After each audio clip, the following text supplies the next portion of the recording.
dun dun dun dun dun dun dun dun dun dun dun dun dun dun. So it is said that the Impossible Missions force, comprised of myself and Luke Reviews, is now back together to execute the next mission that is impossible. And of course, it involves Tom Cruise doing some form of ridiculous stunt. Luke, you ready to do this? As Ethan Hunt said in the movie that we saw, I will be there no matter what. And so will the podcast. Exactly. All of that and more on today's episode of the Talkin TV podcast.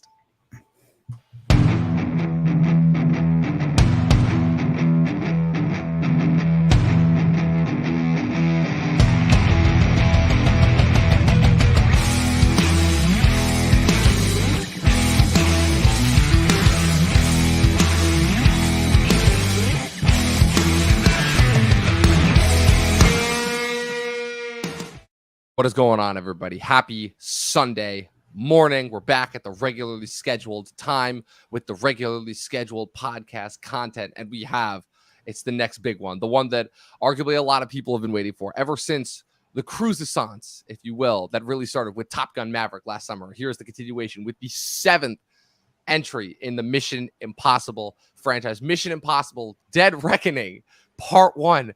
And I think I think a perfect place to start this podcast is that this is the third one of these. This is the third Part 1 that we've gotten so far this year after Fast X and Spider-Man Across the Spider-Verse, but this is the only one that has a Part 1 in the title. Luke, man, I mean, just what are your thoughts on movies being split into multiple parts in general? But I believe I talked about it vaguely with Mac back on our summer preview. But I never really got your thoughts on it. It's safe to say that I'm not a big fan of it. Harry Potter, it kind of started this ugly trend that every YA franchise continued for a while in terms of splitting its final entry into multiple parts.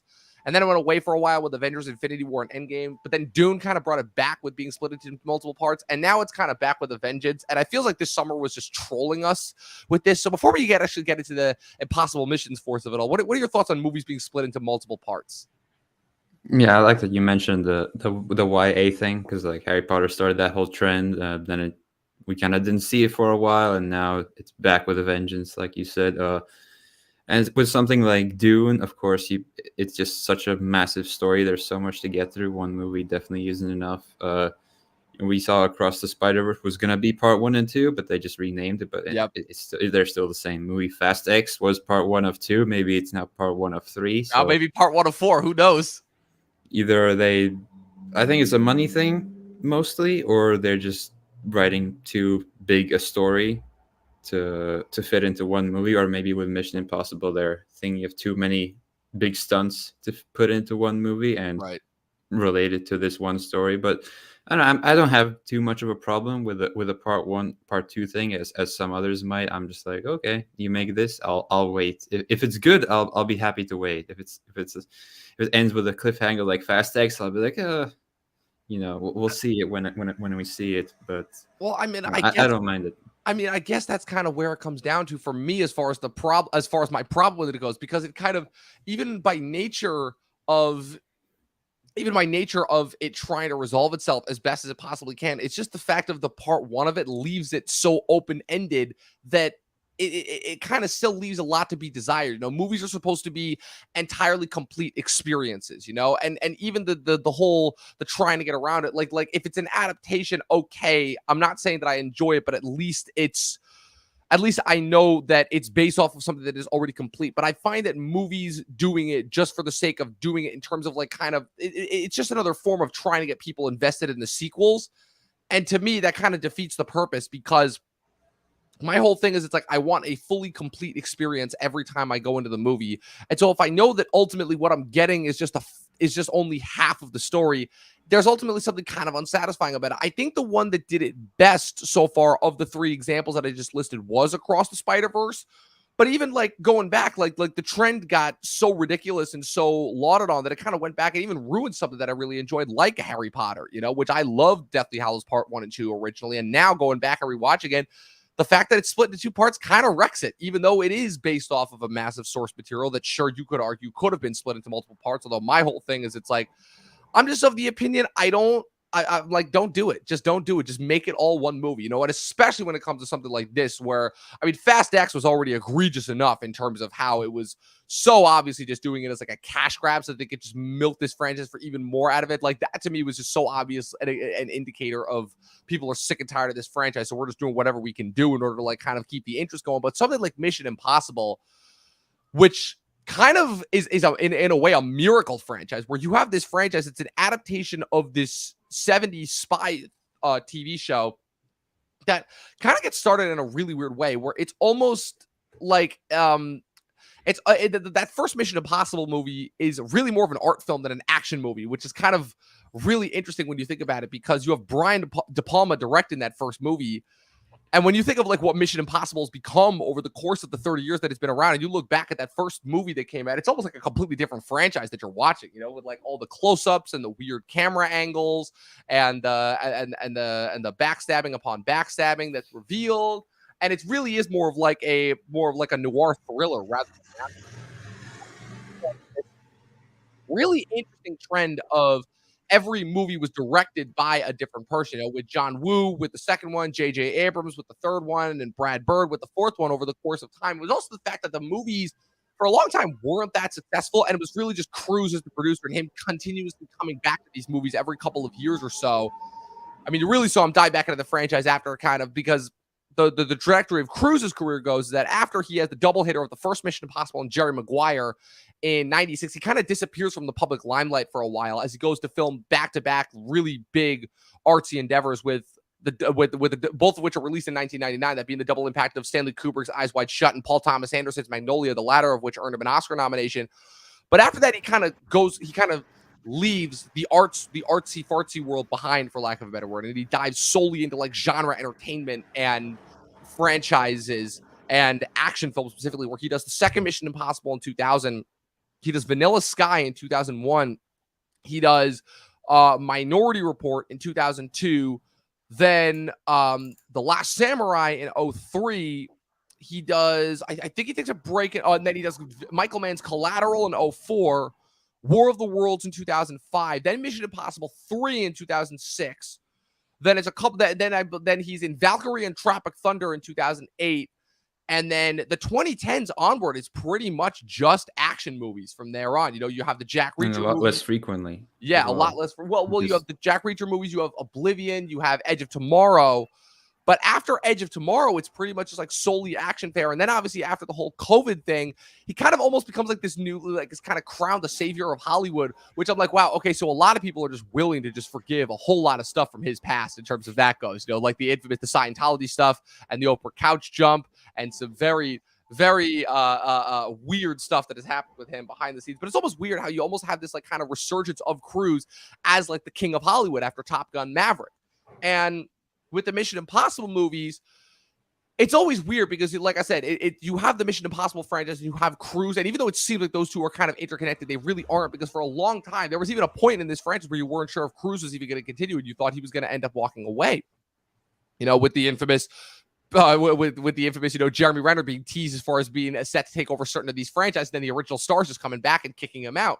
And that happened with the fourth one, and then he stuck around for one movie. But ever since Christopher McQuarrie comes in with Rogue Nation, that's really when this franchise steps up a level. That's really when it's like, okay, this is now the action franchise that it was seemingly born to be.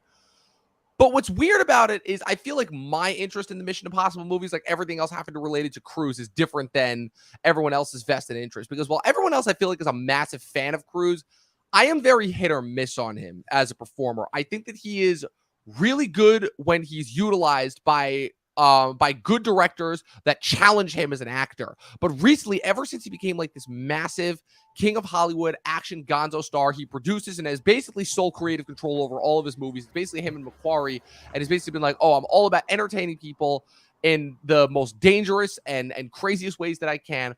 I feel like the movies have become less about him and more about the stunts and the spectacle. And my whole thing with it is that's fine, but the story has to be there first. And in a way, and people will probably say, oh, well, what's the difference between that and Fast and Furious? Here's the difference.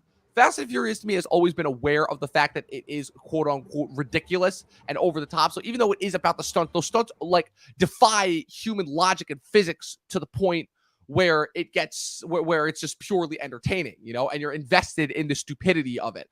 Here, these movies have always been essentially like extravagant James Bond movies, where it's all just espionage thrillers, and they just have to take on the next mission in order to go to each scene's, each exotic location in order to solve the crime.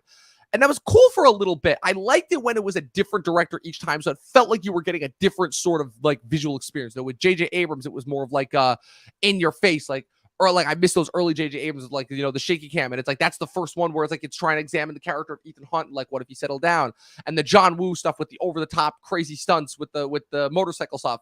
I feel like John Woo was like their first attempt at what McQuarrie does now, but less so. And then Brad Bird, with like that being really his first major foray into live action filmmaking after his foray in animation, and him doing a pretty good job of that. And now I have to say that it had me for a little bit with because I like the whole 1-2 punch of like Rogue Nation and Fallout. With the idea of like another like super secret evil organization, like a Spectre organization, if you will, like a counter IMF, and that was actually pretty interesting as well. And then obviously getting into everything that happens with Cavill and Fallout, we've already talked about that. But now here we are with Dead Reckoning, Part 1. And I have to say, and Luke, let me know if you agree with me, the almost 3 hour length did not help it one bit to me, because this is the 8th movie I think this year that is 3 hours long to me for no reason. I still go back to Endgame. I think Endgame is the one to do you think it was Endgame that really started? Because Top Gun Maverick wasn't 3 hours long, right? I don't even think it hit the 2.5 hour mark. No, I think it was 2:15 maybe. Yeah. 2:20. Yeah, it's like all of these movies, like even Across the Spider-Verse, which I loved, being like a little over 2 hours, was like stretching, but it's like John Wick 4, Fast X, feeling like just fucking forever. Oppenheimer coming out, being 3 hours. It's like all these movies are 3 hours long, and it's like there's no reason for it. So all of that was already bad enough. But Luke, let me tell you, let me ask you this, and I guess we're getting into spoilers immediately. For me, the movie loses me the minute they reveal that they're fighting AI. Like, that's just to me where the movie becomes that. I'm like, okay, we're in silly territory here. You know, like what are your thoughts on AI being the villain here? Well, I have to agree with Benji on this one. It was bound to happen eventually, and yeah. I think it's a cool. I guess I disagree with you there. I think it's a cool angle to take it in. Maybe I have some problems with how it was utilized or how it wasn't utilized enough. Maybe they'll touch on that more in the second one. But I think I enjoyed the new challenge of it. It tries to.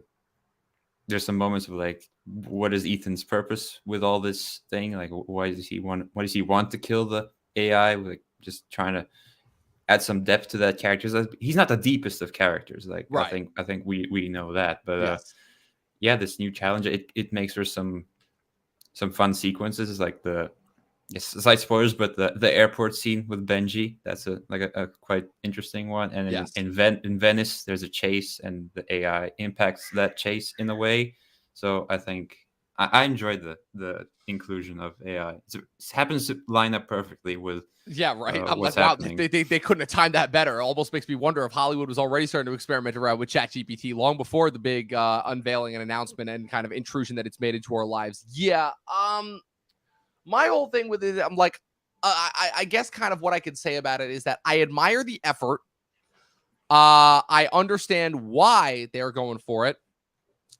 But like many other things that Hollywood does, I feel like it still has yet to properly understand how to utilize artificial intelligence. Because at the end of the day, these things are supposed to be about characters. And I've always said this, is that these movies only work if there is a physical force, a physical challenge, a physical obstacle to overcome.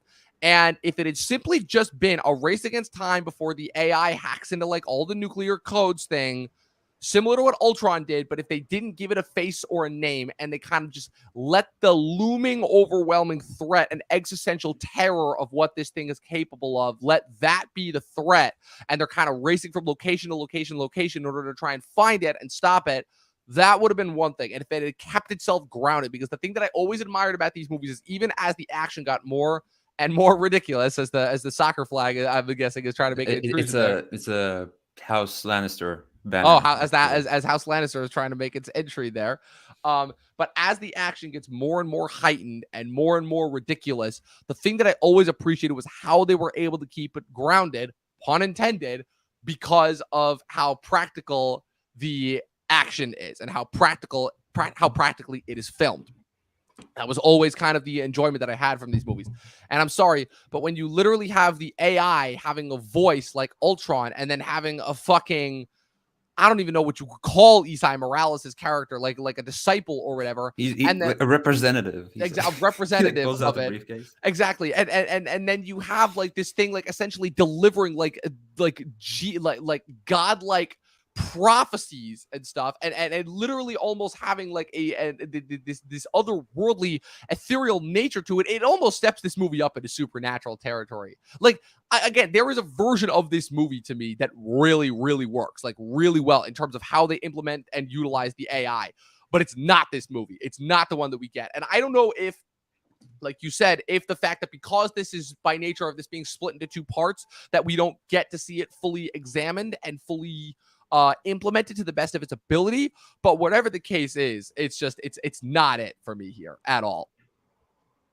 Yeah, I understand all your points coming from, and definitely it could have been better, like you said, if it was implemented more as like a proper threat and not just like a sort of thing that exists. And I think they try to do that towards the end on the train with the conversation between Gabriel and the guy The guy, from the government. Carrie Ellis. I don't even Yeah, think that's the one. I don't That's even the think one. he has a name really. He's just Carrie Ellis. Yeah, I think that tried to give it some weight, but yeah, that is like that's my main gripe with this Yeah. movie, that the AI could have been better implement. I enjoyed it. I thought it was fun, but that aspect of it, I didn't feel like it was a proper threat the Yes. whole way. If it was more like a looming presence throughout the film, if it was always like Right. screwing up their plans or Right. something, That would have then been one thing. And yeah, I will say that for our money, it starts with a pretty harrowing sequence at the beginning with this. You have this Russian submarine that is attempting to, I believe, use the AI as like a tracking system, and then it puts another submarine on their scopes, and then it essentially tricks them into firing on themselves. It sets up the threat of what this thing is capable of pretty well. And then when you have the whole thing of like the leaders of the U.S. and them not knowing what it is. But like I said, it loses me when it's revealed that like, oh, they're the ones that invented it and used it to sabotage the Russian sub, and its core matrix is still buried there. So that's setting us up for okay. So yeah, now that lost me a little that bit. that I that will was say. where it really lost me, and I'm like, okay, so that means it's clearly setting up for Tom Cruise to just do another deep sea submarine dive. That's what he's going to do. That's going to be the big stunt for the next one. And like it's funny because it even got to the point where I'm not even kidding. I was making a stand-up set about this where I'm like, okay, so Tom Cruise literally thinks he's gonna ride a motorcycle off a cliff on land on a train so that and like punch an AI in the face like that. That's not how that works ultimately, you know. And what's crazier too is how now it's reflecting in the writing as well, not just the stunts and the storytelling, where you just have massively long sections of this movie that kind of devolve into like one half Bond chases, one half with Marvel centric humor, where you have Tom Cruise and Haley Atwell's character, who's it's kind of funny where the movie is trying to be meta, but again, this movie is trying to introduce so many different elements that work in other franchises, but not in this one, where the movie is essentially like having this AI be this harbinger of doom, basically saying, oh, you know, female figures shouldn't get close to Ethan Hunt because they die. And then it basically all but tells you that Rebecca Ferguson is going to get killed so they can make way for Haley Atwell to be the new female member of the team. And that's exactly what happened. You can only have one brunette. You can only have one brunette on the team. And I'm like, wow, this is I'm like, the Marvel humor was already bad enough because it was just terrible when they have Tom Cruise and Haley Atwell trying to escape from Pom Clementiov's character, and she's just driving through 13 and she's just hitting every single thing in sight. And I'm like, Jesus Christ, how many? Did you How enjoy many? that chase better than the Fast X chase? We have a very good direct comparison Well, because it's both in Rome. It's pretty They spot go on both how much these down the movies. same stairs, the very same stairs. Like It's pretty uncanny how similar these two movies are seeming. Like I think the only thing that was missing was there being a giant giant boulder sized bomb that they had to defuse. But I mean, you had that in the airport, and it really sucks because I mean, these movies have always been centered around like different action set pieces that involve the characters traveling from different location to location. But I don't think I've ever had an instance where they feel so disjointed, where you have the openings, the sequence in the desert and the airport, which are pretty cool, pretty awesome action set pieces.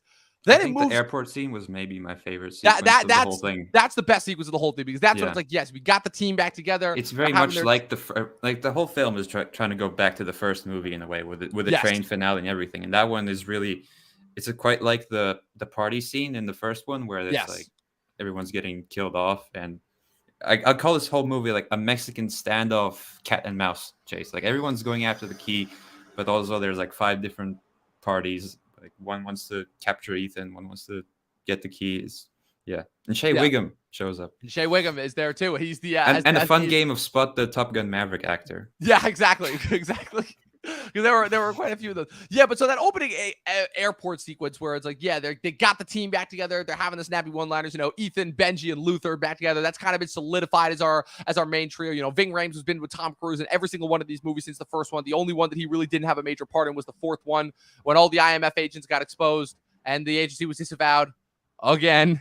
I do like that at the very least, you know, finally the once McQuarrie came on board, they stopped just like disavowing the IMF agents every single movie because that's kind of was a running trend and a running almost gag for the first 4 movies.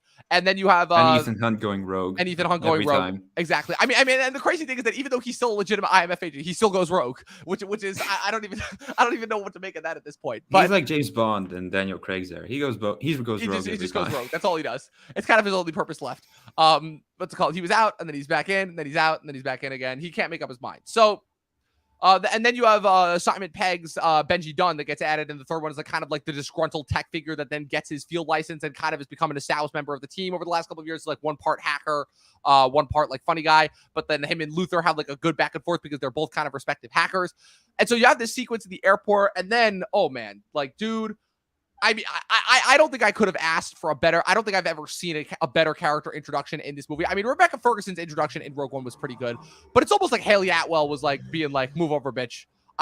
This is my franchise now." Because, oh man, like I don't think I've ever been more in love with an action lead than I have with Haley Atwell, who like has pretty much spent who I feel like has kind of been robbed of the ability to be in other movies, as she's pretty much spent the better part of a decade also being in Marvel movies, because even though it's been like sprinkled in bit cameo appearances since the first Captain America, it's like the first Captain America and then the second Captain America and then her short-lived TV series and then Age of Ultron and then I'm sorry, not Age of Ultron, not Age of Ultron, and then Ant-Man and then not Civil War, but there's a couple of other she is in Age of Ultron and then Ant-Man and then pops up in Endgame and then Multiverse of Madness. So she spent the better part of a decade popping up in Marvel movies and not really having the chance to be in to really show off her talent.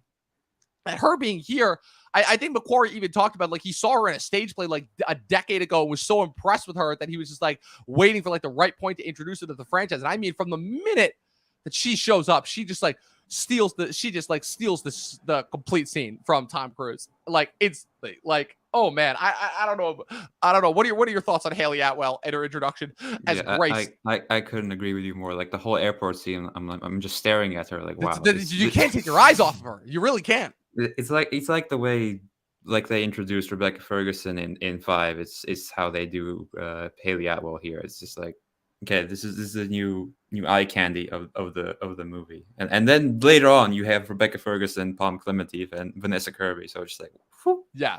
How did they pull this off? I remember the first thing that I texted you. First I texted you. I'm like, oh, so how was the movie? You're like, well, I haven't seen it yet. I'm like, oh crap. I saw you posted the thing on your Instagram. And you're like, I should probably let you see it first. And then you were like, dude, Palm Clementieff, Haley Atwell, Rebecca Ferguson, and Vanessa Kirby, all in the same room. How is this possible? And just for that sequence alone, I was like, okay, this movie deserves props. And then you have the stupid entity and the AI and Isai Morales coming in, which I'm saving Isai Morales. I'll get to him in a bit.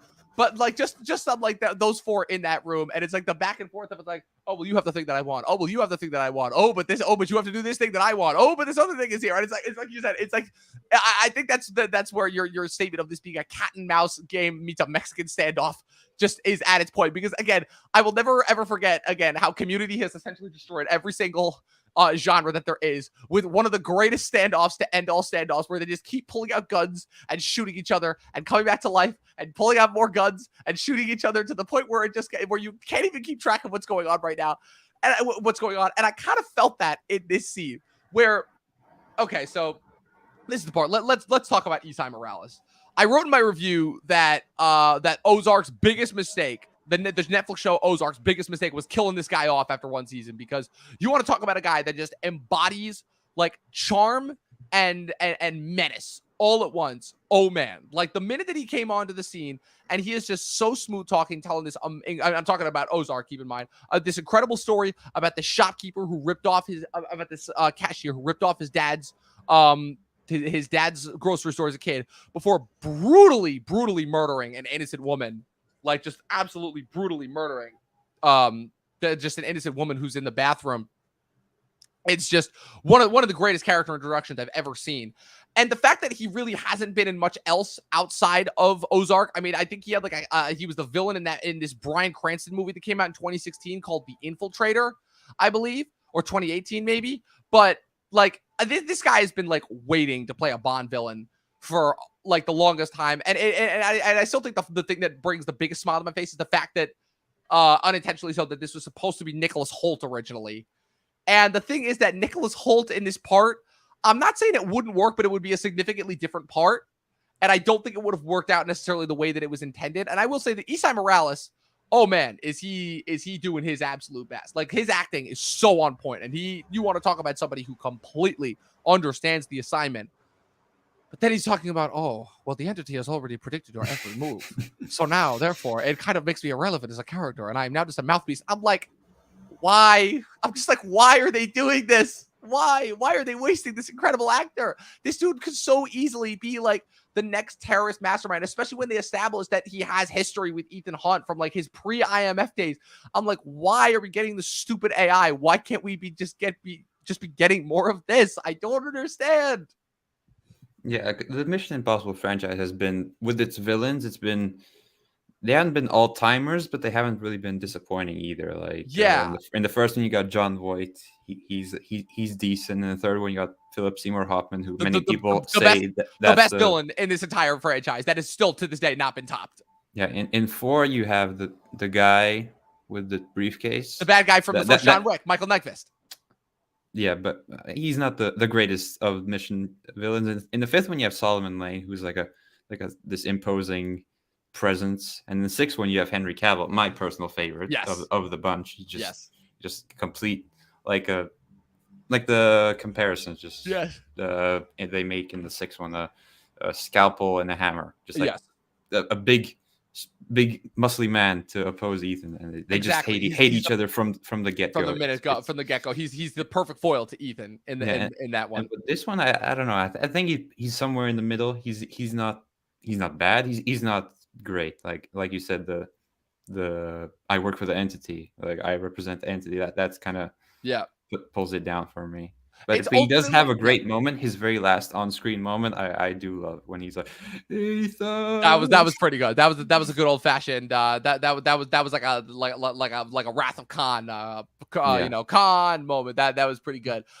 It's a character that ultimately has the potential to be the greatest villain that this franchise has ever had. Like you said, coming off of Henry Cavill, the last one, and he's ultimately robbed of his agency because, again, he is ultimately reduced down to a mouthpiece for this nameless just voice of an entity that is ultimately trying to, like I said, it's literally like they're fighting a ghost. But I'm like, but this is Mission Impossible. When they say a ghost, they mean somebody who doesn't exist in any of the intelligence or agencies, not a literal fucking nameless, shapeless entity, as they call it in the movie. And ultimately, that's kind of what my problems all devolve down to. Is it's like, these movies ultimately are about how hard they can hit something and how ridiculous their stunts can be. But what happens when they have something that they can't hit? And like I said, if it would help if this movie actually had a resolution. But when the resolution comes down to just getting another MacGuffin that is ultimately going to lead to the resolution in another movie that we may or may not get within the next couple of years, depending on how this strike is going, like that's kind of where it again, I'm like, I feel ultimately unresolved because after a certain point, I know that the only thing left in the movie is what all the trailers are promising, which is I'm like, okay, they're going to ride this motorcycle. They're going to have Tom Cruise do the jump. He's going to land on the train. It's going to be a series of crazy action sequences. He's going to fight Isai Morales. Eventually, he's going to get off the train, and then he's just going to go off and to the next stage of the mission, and that's where the movie's going to end. And I was 100% right. And so, like I said, it kind of reduces it down to being very predictable, to being kind of really, and it robs it of the tension. And I'm glad that you mentioned that this movie is trying to replicate the first one, because I mean, right down to them, this being the first movie since the first one, almost 30 years ago now, where they bring back Henry Journey as I was the so IMF happy director, they brought it back. I'm Eugene a big Kittredge. Kittredge enjoyer. Yes, Journey and his performance is a weird one because like it's so weird when you remember because he could so obviously is set up to be a villain in both this movie and the first one. And in fact, they almost do this weird thing where when they do the meeting with the White Widow, they almost have you think it's like, wait, is he a villain? Before they pull it back and reveal it's like, no, he's not. He's just another interested party. And so they always have this, like I said, this weird thing where they're setting him up to be the villain and then he isn't. You know, where in the first one, it's him, it's Max, the Vanessa Redgrave character, Vanessa Kirby's mother, and then it's John Voight, ultimately, that is the ultimate villain. And then in this one, it's like, okay, is he the bad guy? Where when you have Ethan coming in to what's it called? You know, to do the meeting with again the most obvious mask unveil that they have in this franchise with again this guy just walking in. That one I clocked immediately. It wasn't that's it. Like I will say that like for such a stupid gimmick that this franchise has gone out of its way to put in every single one of their movies. And after how well the last one, like the last two, the McQuarrie ones probably had some of the best mask unveilings yet, like with the surprise reveal with Alec Baldwin in Rogue Nation, and then with the last minute switcheroo with Simon Pegg that I actually did not see coming in Fallout, and as a means of like exposing Henry Cavill. This one, it's like they're going out of their way to make this one so obvious. And I'm just like, why? Like I don't get it. And then it's to just like have the stupid Tom Cruise meeting with Eugene with Kittredge, and them knocking everybody else out. And then at the end, it's revealed that Cary Elwes is a bad guy. And I will say that they sort of do it well with Haley Atwell masquerading as Vanessa Kirby at the end. But like, yeah, I can't get. I like that one because it's like someone who hasn't done this ever trying their best to pretend to be someone else, and I don't know. I enjoyed that, and then she decides that she's gonna be on the team. Yes, at the end, of course. Like, oh, I want to join the club. It's like, oh, all of a sudden now, after like turning down his offer throughout this entire movie, now I'm going to be on the team after I've just survived like death for the 18,000th time. It's like, and it's crazy to me because it's like a character like Grace. It's like, yeah, she's clearly all about self-preservation. She's chosen that time and time again. But now all of a sudden she's going to lay her life down on the line. And I mean, Benji and Luther do a pretty good job of explaining it to her. But yeah, at the end of the day, it's like, yeah, to me, they haven't done enough in terms of like giving her a compelling enough reason as to why. But I mean, Rebecca Ferguson's death definitely doesn't help, but it's like, yeah, they haven't done a good enough job of like establishing why this character would all of a sudden go for them. You know, like to me, it wasn't well established and well set up enough. And that kind of leads us into the stunts where, I don't know, for a franchise that dotes itself on being so practical, I mean, did that opening submarine fight attack feel just like a video game sequence? Because it did to me. I don't know. I didn't really notice that. It was just like a regular submarine scene. It's just because of like for a franchise that prides itself on practical locations and practical stunts so much, like that, like there are a couple of pretty obvious CGI sequences in here, and that were to me were very, very jarring. And I remember I was sitting there with my friend watching this. Watching that opening submarine scene, and I was just like, yeah, this is kind of not good. I'm like, he's like, yeah, I agree. This is it's kind of jarring. It's kind of not fun. It's taking me out of the movie. And it wasn't until like you have Tom Cruise back with like, they always have it the same way where he's in some isolated location in Europe and you have some random agent, some random delivery, delivering, the thing, the message deliverer that will ultimately explode at the end. And I do think it's funny how when Carrie Elwes is interrogating Kittredge at the beginning, and he's like, "Wait, they have the ability to choose whether to undertake the mission or not." Like, that was funny. Like, this movie had a lot of jokes, not all of which worked for me, but that was one that I thought was actually really funny. And Kittredge having to like explain the inherent ridiculousness of the franchise. But like it's actually called the Impossible Mission it's actually Force. called Like, the Impossible Missions Force, and it's like, are you actually serious? But yeah, it's like, and like I said, it's just so that kind of ultimately is where I can boil my problems down to the length, the fact of this being a part one and ultimately leaving with kind of little to no resolution or payoff, and the ultimate threat and how they treat the threat being kind of reducing the movie down to the sum of its parts, which is just the action and the stunts and kind of, you know, mischaracterization, a lot of bad humor, lot of like I said, just a lot of like repetitive things, you know, like Shea Wiggum is another guy who is just there to ultimately be punked by Tom Cruise over and over and over again, you know? And but it's for Shea me, Wiggum, so we enjoy it. exactly, it's Shea Wiggum, so it's always going to work. But like, and then you have Pom Klementieff, who I love in this movie. It is probably for me the most consistent and the most consistently entertaining part of this movie, other than Haley Atwell, who's kind of just like this Bond villain's sidekick stand-in that says very few words, but just lets her actions speak for herself. And that's another one who just completely understands the assignment, you know? Isai Morales, who is a compelling enough villain, but is reduced, like I said, down to being a mouthpiece because he just that's ultimately what he is. And so that kind of brings me to kind of the future of this franchise, because I had a very strange feeling going in after seeing how this was being super hyped up, and after, you know, my less than enthusiastic reaction to Top Gun last year. It does beg the question of where this franchise goes from here, if for no other reason other than the fact of two things. One, the actor strike that just resumed a couple days ago. So now as a result, that's going to delay a lot of the projects that are coming out. So there's a chance that a lot of the movies that are set to come out next year, then the next Mission Impossible, Deadpool 3, what's it called? You know, Beyond the Everything, Spider-Verse, just which everything. everything that you could think of being delayed, and us possibly having another COVID situation where we have little to no movies that are going to be released next year. But in addition to that, you also have the fact that Tom Cruise originally stated, after there being a rumor that this part one and part two were supposed to be the final parts I thought of they this were. franchise, I thought at least a lot of people were.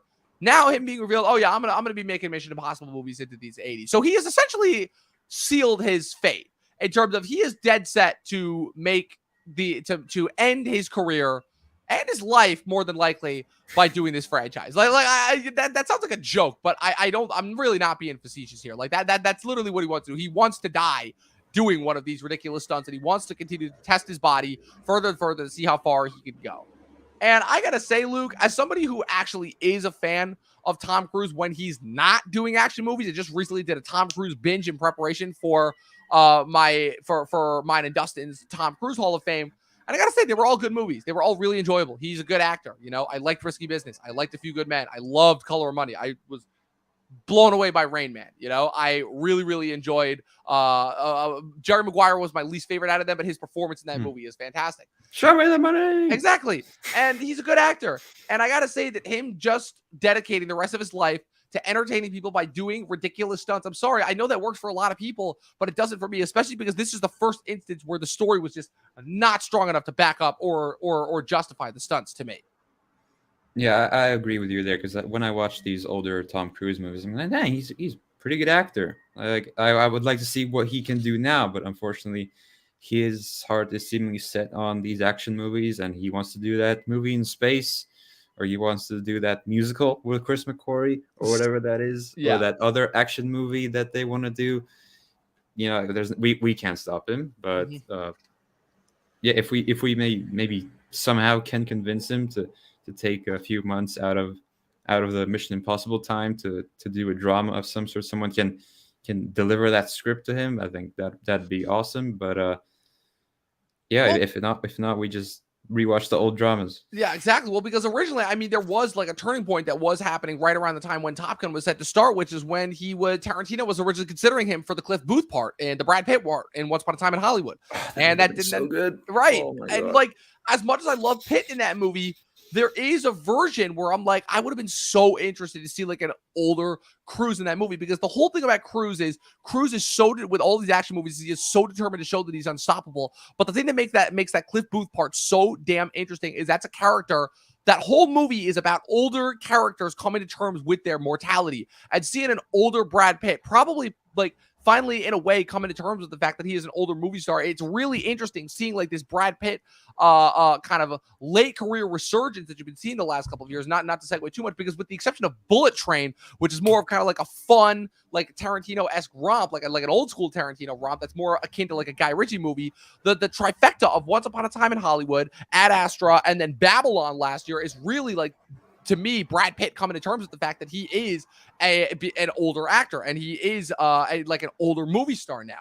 And he's doing that, and he's doing Apex next year, where he plays exactly. an older racing driver who exactly. comes out of retirement. Exactly. It's all of these parts where he's like reckoning with his mortality, and that is something that Cruise is just unwilling to do, because every single instance he is just determined to prove that Ethan Hunt is unstoppable, unkillable. He will never die, and he will just keep on doing them. Now, as far as that being like a red herring possibly, and then possibly like actually killing off Ethan Hunt in the next one, and then he decides to go on and do other action and other genre fare with Christopher McQuarrie, that may be another thing. And this whole thing could just be a complete misdirect. And if that's the case, then more power to him, if that's the case, because I'm always a fan of people in Hollywood trolling other people. I am always a massive fan of that. But unfortunately, as of right now, for the time being, if he is dead set on making Mission Impossible movies for the rest of his life, then yeah, I mean, literally, I have this conversation with my family every single time one of these stupid trailer comes out, where they're like, he's 60 years old. How is he still doing these stunts? I'm like, because he can, because he has the physical ability to, and because he can, and he wants to. Like, what do you want me to say? Like, not everybody can do this stuff, but he can, clearly. So if you tell him he can't do it, he's train for 2 years to do it. Literally, Matt Damon has told this story multiple times about how Cruise literally had a stunt guy that told him that he could not do a stunt because it was too dangerous, and he fired that guy and brought on a new guy in order to be able to do it. Or how he learned German for Valkyrie and doesn't even speak German in that movie. I mean, yeah, you got to admire the man's commitment to his craft, because he literally went out of his way to learn professional pool. And he shoots pool like nobody else that I've ever seen on screen at the beginning of The Color of Money. And it is a sight to behold, truly.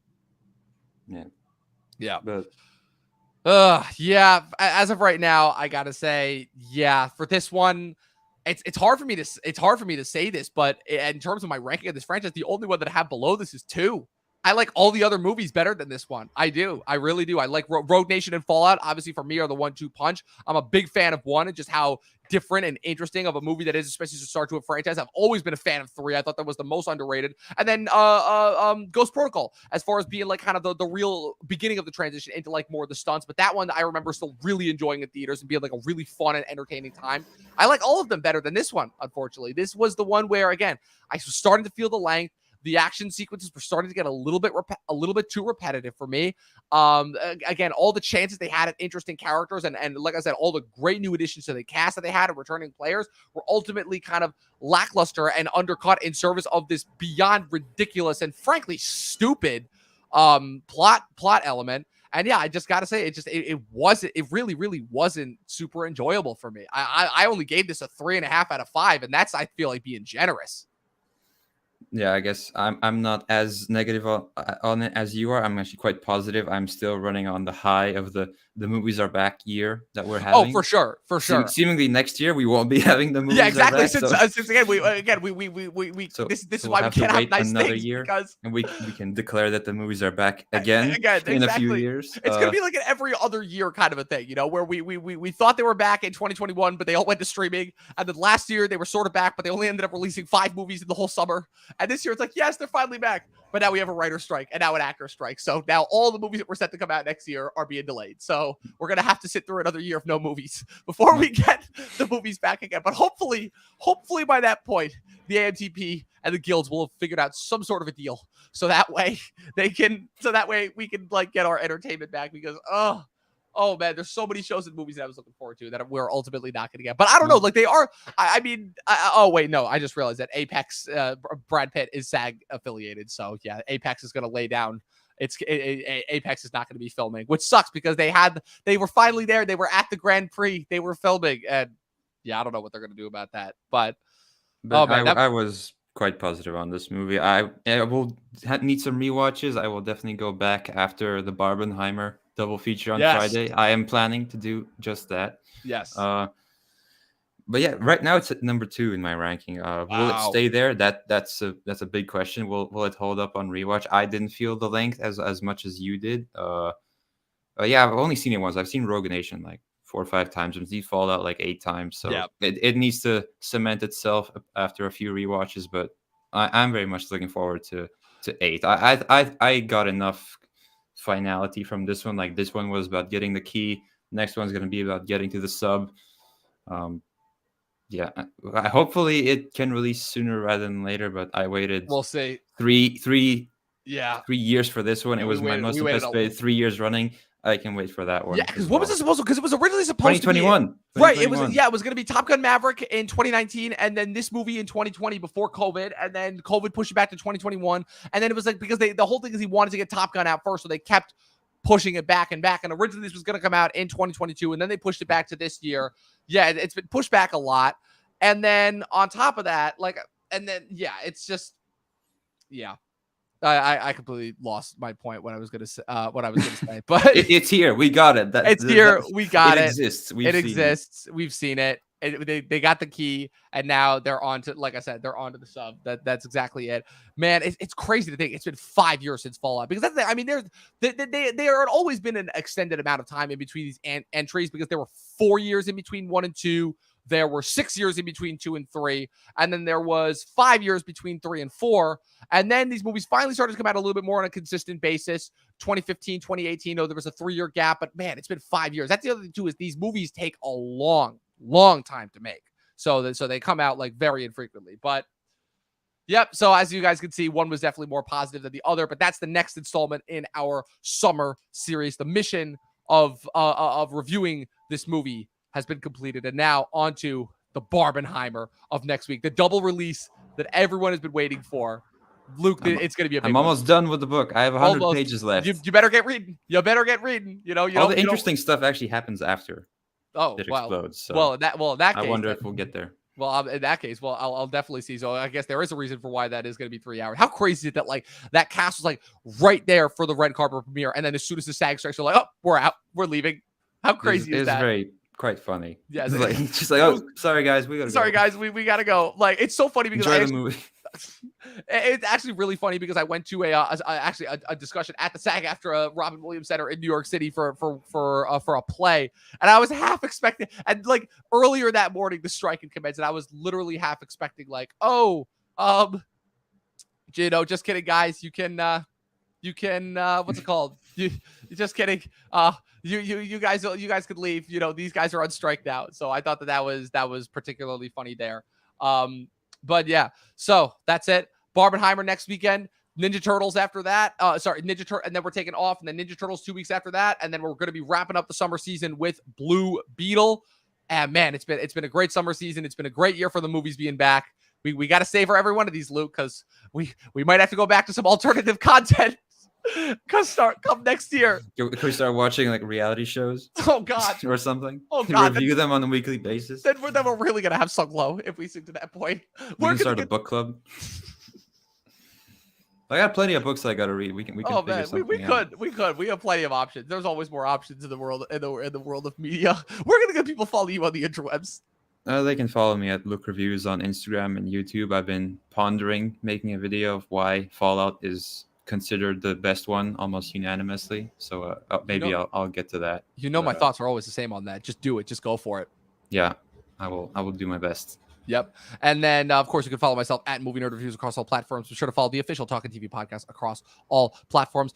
Subscribe to us if you're watching us on YouTube. Give us a follow on Twitch. This episode will be available on Spotify and Apple Podcasts tomorrow morning. And as always, people, for myself and Luke, 12 seasons in a short film, and watch more fucking movies. We'll see you guys next week for Barbenheimer.